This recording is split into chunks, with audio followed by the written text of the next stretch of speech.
This video is made in Burlu, Perth, on Wajak Noongar Budja.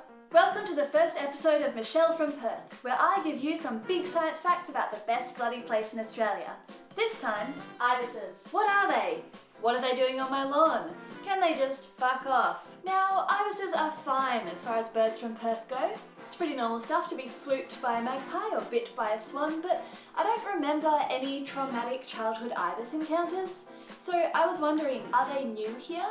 Turns out, yeah, they kind of are. But the reasons why might make you reconsider your hate for the humble bin chicken. But first, what is an ibis? The Australian white ibis, Thresciornis malacca, was thought to be the same species as the Egyptian sacred ibis, but it's not. The Australian white ibis is one of 3 ibis species native to Australia that can be recognised by its big, long, curved beak, its creepy, naked black head and neck, its white, football-shaped body, and also it's got legs and wings. It's a water bird, and it likes to eat water bugs, land bugs, small fish and crustaceans, and your personal sandwich. Some birds mate for life, but not the Australian white ibis. They traditionally nest and breed in wetland areas of the Murray-Darling Basin, including the Macquarie Marshes, an internationally significant wetlands area on the lands of the Ngiyampa people in New South Wales. To find out what these wetlands birds are doing in our city, you need to look at what's happening to their home.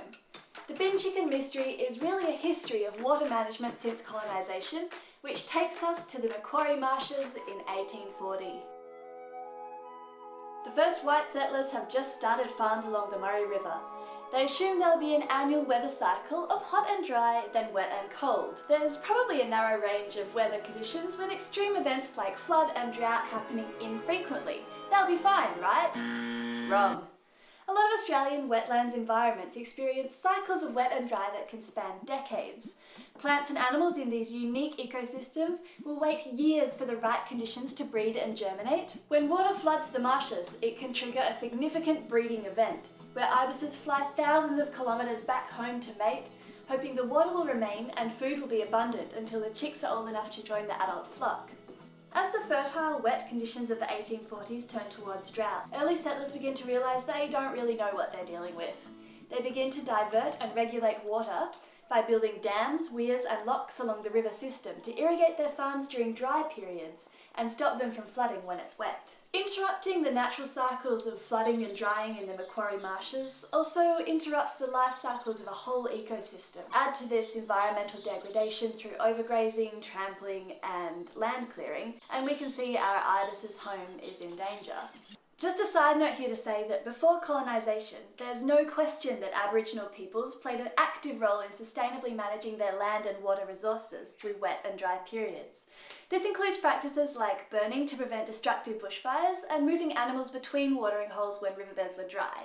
Anyway, in the mid-1950s, ibises appear in cities along the east coast in number, looking for food and water after a severe drought forces them away from the marshes. During a drought in the 70s, they're seen in Perth for the first time. New South Wales is currently experiencing the most severe drought on record, no doubt exacerbated by water extraction, climate change and bushfires.